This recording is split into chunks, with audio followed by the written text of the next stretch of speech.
बात करने के लिए लॉगिन करें www.astrotak.com। देखिए, गणेश चतुर्थी का पर्व मुख्य रूप से भाद्रपद शुक्ल पक्ष की चतुर्थी को मनाया जाता है।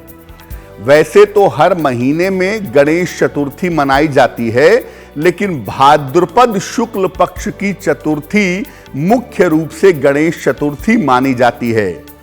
माना जाता है कि इसी दिन गणेश जी का प्राकट्य हुआ था, इसी दिन गणेश जी प्रकट हुए थे।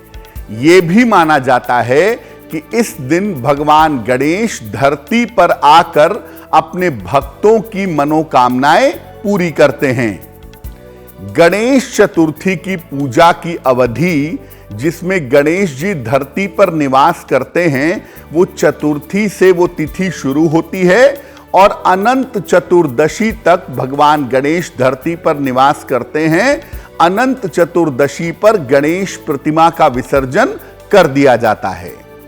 इस बार ये पर्व 31 अगस्त से आरंभ हो रहा है और 9 सितंबर को अनंत चतुर्दशी के साथ ये पर्व समाप्त होगा।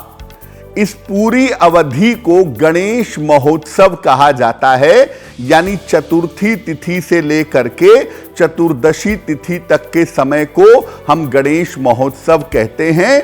इसमें गणेश जी देश दुनिया में घर घर में विद्यमान होते हैं, विराजमान होते हैं और उनकी विशेष पूजा उपासना की जाती है। देखिए, भगवान गणेश की जो अलग अलग रूप स्वरूप की मूर्तियां होती हैं, अलग अलग रंगों की मूर्तियां होती हैं, सबका जो इफेक्ट है, सबका जो प्रभाव है, वो अलग अलग होता है। पहले वो प्रभाव समझिए।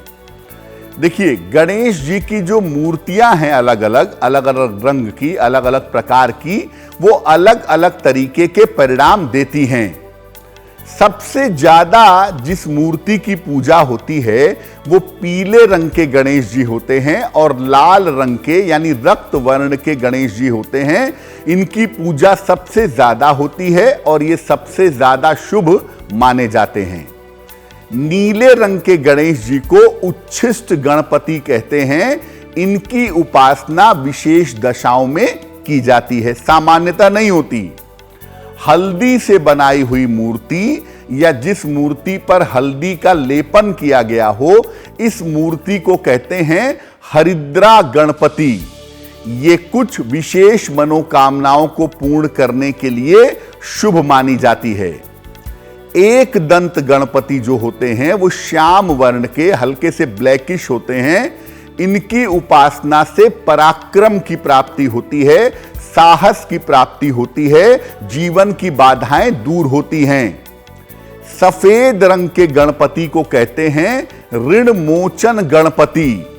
इनकी उपासना से ऋणों से मुक्ति मिलती है, यानी अगर आपके ऊपर कर्जे ज्यादा हैं, आप कर्जों से परेशान हैं, तो सफेद रंग के गणपति की मूर्ति की पूजा करना आपके लिए शुभ होगा।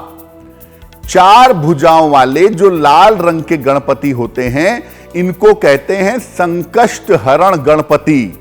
संकट को हरने वाले गणपति, इनकी उपासना से संकटों का नाश होता है। 3 नेत्र वाले त्रिनेत्रधारी रक्तवर्ण यानी लाल रंग के और 10 भुजाधारी जो गणेश होते हैं, इन्हें कहते हैं महागणपति। और महागणपति के अंदर सारे गणपति समाहित होते हैं, सारे गणपति इनके अंदर शामिल होते हैं। अगर हम सामान्य पूजा की बात कर रहे हैं, सामान्य स्थापना की बात कर रहे हैं, तो सामान्यतः पीले रंग के गणेश जी की मूर्ति या लाल रंग के गणेश जी की मूर्ति, जिनका आकार मध्यम हो, मध्यम आकार के हो, बहुत बड़े आकार के ना हो, ऐसे गणेश जी को घर में स्थापित करना चाहिए। हमेशा इस बात को याद रखिए कि पीला रंग सबसे ज्यादा शुभ और सबसे ज्यादा मंगलकारी माना जाता है। इसलिए मेरी सलाह यह है कि पीले रंग के गणपति की मूर्ति अगर आप स्थापित करते हैं या पीले रंग के गणपति की अगर आप पूजा करते हैं तो उसके परिणाम आपके लिए सबसे ज्यादा शुभ होंगे, सबसे ज्यादा मंगलकारी होंगे।